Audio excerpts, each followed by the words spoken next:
There's a new terminology going around since 2024. It's called over-adapted.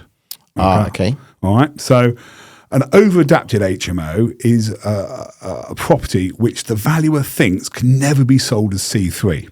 So I'm talking about non-ask for HMOs where you don't need the planning to go between C3 and C4. So it's all done under permitted development. All done under PD. Now, the problem is that property 1 month could be used as a single dwelling, the next month could be used as a multi-dwelling. So what's the value? What they're now, VAS are now allowing us to do is to construct long-form valuations on 6-bed, 6-en-suites, because they feel that property can never be sold as a C3 property. The key is never be sold as C3.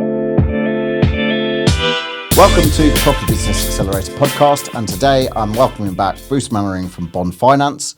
And today we're going to talk not just about finance, but about creative deals. So let's get into then valuations. I think this is a critical point. I mean, we've talked a lot of deals, and I'd also like to talk a little bit about valuations, because when we talk about valuations, it's like I feel that this is a critical element across everything, and I think people don't always understand this. Now, that's because I think a lot of people start out in property, they get a valuation on their own house, and if you've got quite a bit of equity in it, the bank's not that too fussed about it, that kind of stuff. And also when you're in buy-to-lets, I mean, when I first started, my valuations were like tick box things. That's it. And it was like quick 2-page, quick tick box. That's it. And all I was bothered about, what's the value, what's the rent they put in, and does it all stack, and can I get my money out? And that's all I was looking at. Whereas a commercial valuation, how many pages is in a commercial valuation? 54. Nice Bible. So therefore they can charge like... double, triple. I was going to say probably 5 times the price. And that's where the expense comes in. But also that means that, they tailor themselves to banks' own criteria. Yep. You have to use different panels or different... So explain... Like, let's just talk about the process of how you instruct a commercial valuation and what you need to think about. So let's say you're valuing an HMO. What do you need to think about when actually starting that process? Let's say you want a commercial valuation. What do you need to think about? Okay, so let's start with what is a panelled valuer. I think that'd be a good starting point. Place to start. So you've got firms out there which take instructions from banks, then they go out to their valuers on their panel and they get quotes. Okay, and the classic ones are Method, Appraisers, and VAS. They're probably the 3 biggest ones out there. And they, so correct me if I'm wrong, so I'm going to play the lay person here, not fully understanding, because this is broker talk as far as I'm concerned. I'm property investor. I'm like, I just want a valuation. Bruce, can you get me one? And you're like, well, there's all these valuers panels and all of this and how they're going to instruct it, and you have to. So do they all value things the same, or how does it work? Well, there's certain firms which I won't mention, which I will go nowhere near. Okay, if they come back as a quote. So generally, let's talk about VAS, because VAS is good at HMOs. They're quite strong on their HMO valuations. I wouldn't really go to Method, but let's talk about VAS. So one of my team will write an instruction. It will be a brief of what the property is. And we give is it a 6-bed, 6-en-suite? Is it 5-bed? Is it near commercial? They'll give the full address. They'll give what they think the rent is going to be. They're going to give what they think the market rent's going to be. And we go out to the market, and VAS send us 3 valuations, quotes. Okay. Now we look at those, and if we don't like any of the lenders, any of the valuers, we may reject 1 or 2. And we've got good knowledge in the marketplace which valuation firms are good and which ones are bad. The amount of business you do, you must start to see similar valuation companies, and ones that do quite well and ones that may not come back quite so well. Exactly. So once we get the quotes back in, we get the evaluation instructed, and if it is a refurb HMO we're doing. The property's just been refurbed. That's where we get the valuation pack sent over to the client. We including the schedule of works. So this is the exit value. So if you bought it, converted it, exit value. But one of the things that we were chatting about just the other day to me is that there's many things that affect a valuation. Now, obviously, there's the broad brush thing that I always go on about. Obviously, you've got to get the right planning and Article 4 and non-Article 4. But there's other things. Tell me, you mentioned it slightly, like, it could be near a pub or something, there's a new terminology going around since 2024. It's called over-adapted. Okay. All right. So an over-adapted HMO is a property which the valuer thinks can never be sold as C3. So I'm talking about non-Article 4 HMOs where you don't need the planning to go between C3 and C4. So it's all done under permitted development. All done under PD. Now, the problem is that property 1 month could be used as a single dwelling, the next month could be used as a multi-dwelling. So what's the value? Yeah, because an investor might like that one because if it's got en suites, it's like it's going to get better rent than this one next door. So in order to put all those en suites in, it's going to cost money. So therefore, in reality, when you start looking at us as an investor to make that decision, it's going to be potentially worth more. So these valuers are saying, this is worth more. It's worth more. But what they're now, VAS are now allowing us to do is to construct long form valuations on 6-bed, 6 en suites. Yeah. Because they feel that property can never be sold as a C3 property. The key is never be sold as C3. Now, I've managed to persuade VAS to do 5-bed, 5 en suites next door to a Quick Fit, because no one is ever going to buy that property when it's next door to Quick Fit. And this is the little nuances that I wanted to get into, because all of a sudden that opens up many doors, doesn't it? Because I remember when we first started talking about commercial finance for HMOs, when we were trying to dispel all the myths, it was always shrouded in mystery. It was like this mysterious thing, and we went, right, it's Article 4, you need to make sure that you've basically needed a planning change. And what we're saying now is that it's become so prevalent that people are doing HMOs and also what's going on is that each landlord is trying to outdo the other one, and these properties now are quite amazing inside. And I've always said, I love the whole ensuite model, so everyone's going, I want to buy the properties that I can do lots of ensuites. So that is, most people don't want an ensuite in their lounge and in their dining room. So you then have to pay money to convert it back, which people are just going to buy next door. So it's not going to be sold as a C3. As C3. And I ran a little experiment. Well, my client ran a little experiment with me. He did 6-bed, 6 en suites in M34, M43. I can't remember. It had a 3 and a 4 in it. Postcode. Yeah. Not on the in Manchester. And we instructed a bricks and mortar valuation with Paragon. They had the best rate by far. And then we went to Quantum, which were on VAS panelled. Yep. So I put in 2 applications. The Paragon one came with a free valuation. So that's why we did that. And he wanted to compare the difference in a short form val and a long form val. The value for the long form came in at 380 on a 6-bed, 6 en suite, and the Paragon one came back at 320 on a bricks and mortar. So that's a 15-20% difference.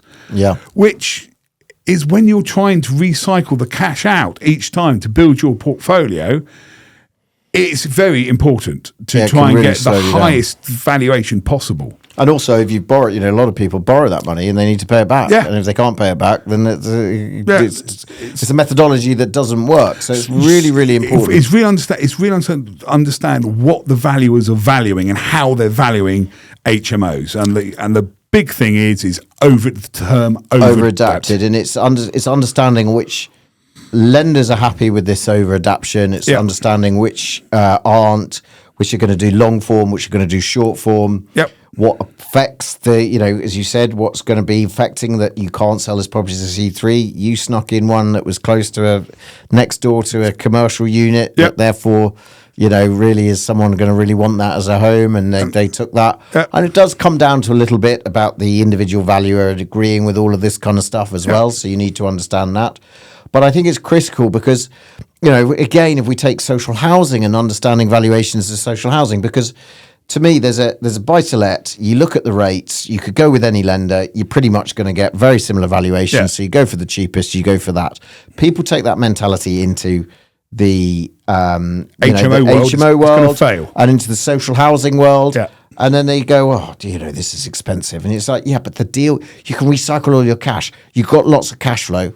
1 or 2% is not going to make or break the deal. What's making or breaking the deal is the amount of money you leave in, the amount of return on your cash that's stuck in there, not being able to return money to an investor, not being able to pull money out for you to reinvest if it's your own money. That is what it is. And again, people get zero, they get a nil value. The number of people who've come and got a nil value. Probably with Connells. Or probably, or even on, and again, I've seen this on blocks, not only this, we'll move on to social housing, but the other one is blocks of flats. Again, they're instructing the wrong thing. They're going, oh, well, this is a nice low rate. We'll do this low rate. And then maybe one of the units isn't. It's less than 30 square meters. 30 square meters. And then all of a sudden. Nil value. Nil value. We're not going to lend. Yeah. And it's like one unit out of 15. I mean, I chatted to someone yesterday. In fact, he's coming to our Cheese and Wine tomorrow. And I think there was a scenario of like, oh, but I've been told this. Oh, you need to go and speak to Bruce, don't you? Yeah, yeah. So yeah, that's the key. My key to my job is understanding the property. It's to kick the tires as such. With any blocks of flats, I want proper footprint sizes because I don't want to waste my client's money. Yeah, because you know that's a dead valuation now. Which in reality, knowing you and I both know this, like the lender that was chosen by the other. I don't want to dish people, but it was like the lender that was chosen. We know wouldn't value if there was a one unit that was below this. Yep. And they go round and measure each flat so that they will work this out. So even exactly. if you think. And so I'd be pretty accurate in doing this, and a lot of people go, "Well, we have to measure every single flat." I said, "Yeah, I know it's a big block, but this is a big amount of money." Yep. Don't you think someone should be doing that? And do you want to waste £2,000? Yeah. How much is £2,000 worth to you? I think it's worth at least an hour of your time getting a tape measure out. Yeah, yeah. And sometimes you have to talk to people like that and explain what if you don't do this, it could cost you money. Yeah, because, not only that, it's time. If you're trying to recycle cash, and pay it back to someone, that's more time. Yep. If you're if you're on a bridge, sometimes these things are bought on bridge. Yep. That's even more money. Yep. So it's not unheard of to put in a couple of valuations. But the main thing is talk to your broker. Pick a broker who does these kind of businesses regularly, because a lot of people say, oh, yeah, I can do that. But then they get it wrong because they haven't done loads of it to understand that the different lenders have different criteria with different things. Yep. It's a bit like Kent Reliance on an HMO front. It's like they don't like the pot noodle stations, the little kitchenette things in the rooms. They just don't like it. You just wouldn't go there. Don't instruct a Kent Reliance valuation if even just one of your rooms has them. Yeah. And like, look, we've tried to persuade them. They came to one of our events once, They did, And they were yeah. like, oh, I remember the BDM saying, yeah, I understand this now. This is really good. I said, so are you going to start listing it? Well, I'll ask. But you know what corporates are like? It's exactly. One person's not going to sway the argument. Obviously, for some reason, I think they go, because I was talking to someone the other day, they go back to rising damp days, for those who show my age now, where Digby and they used to cook in their own room. Old fashioned HMOs had the cooking in the room and they shared a shower. That's it. That was communal. These days it's the other way around. The other way around, yeah. So there's less cooking and therefore having a pot noodle station works well. So finally, I just wanted to talk quickly on social housing because, again, I think a lot of people think it's easy to basically finance a social housing property. And obviously this is a thing that's really prevalent.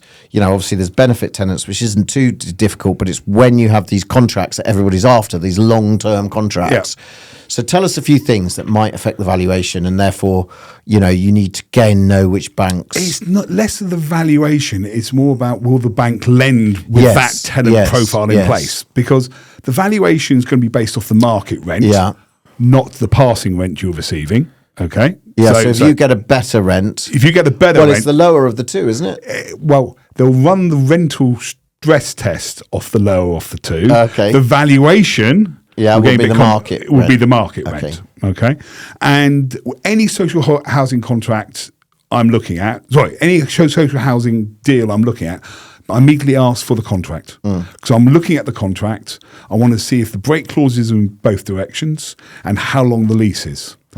And is there an insolvency clause that the bank can go in and get vacant possession valuation?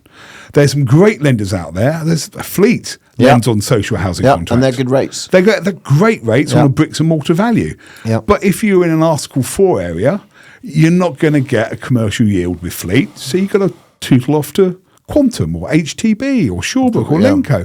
They're all now slowly, more lenders. I feel this is where the market's opening up a bit, and they'll get, there'll be less much. But it's also like, who is the person behind the lease? So is it a registered provider, an RP or a non-RP? Correct. You've got, and what type of contract it is, as you say. What's the length of the contract? Also, different lenders like different. Most lenders is max is 5 years. Some lenders will go longer, like HTB doesn't care how long the lease is. But what you also need to be careful is that if any lease is longer than 7 years, it has to be registered at the land registry, and you need to pay a bit of stamp duty. So not many people know that. So that's why you see a lot of Serco leases being 6 years and 11 months. And they're one of the key people out there at the moment, wanting a lot of these leases. But I do like social housing contracts, because you're generally getting the market rent there or thereabouts. You've got no agents fees. That saves you 7-8%.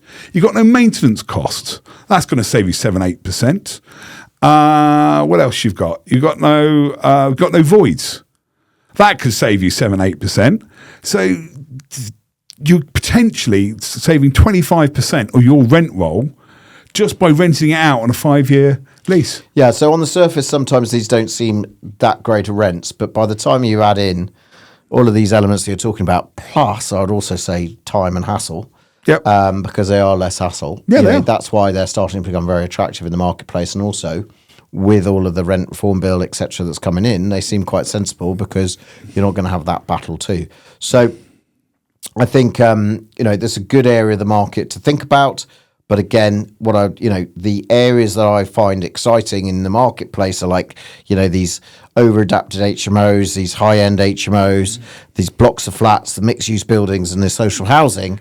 They're all hard to fund. And this is why you can get deals in this sector. You can do things in this sector versus just a simple vanilla buy-to-let. You can't do it with a buy-to-let. It just doesn't work on a simple buy-to-let. So almost you need to be moving up into these more complex areas to find the deals these days, in my view. And then once you understand something and that concept, you can go out, start looking for something, and you can really accelerate your growth. And then you have a happy broker who can do lots of finance and a happy investor. And if you structure it correctly, so, it's one of the things that I find that my brain loves doing for some reason. And I've only realized this by also working with loads of other people. I thought other people would sort of naturally see this thing. And I was like, this is easy to me when I was starting to do it. No one taught me this. I just kind of did a lot of the things. And I'm observant, and I pick up other things as well. I pick out, I'm very inquisitive around business, and you look at different things and you start, this is how this finance thing works. We could do this in property. We could do this here. And but really, it comes down to that win-win scenario, doesn't it? And that everybody needs to win in it. And then people are happy, and deals happen, and hopefully everyone gets what they want, which isn't actually always money. So that's it. So what would you say? I'm going to end, I think, on this. I'd like to get a wise comment from you around exchange delayed completion and valuations. what would your biggest takeaway be for someone on either of the subjects? Do your legwork. Do your research. Research, because that's what you will be relying on and providing it to the valuer. Okay, so what are the rents in the area? What are things going for? That's when just looking at the deal, and then you need to see, right, how can I change the deal to increase the value?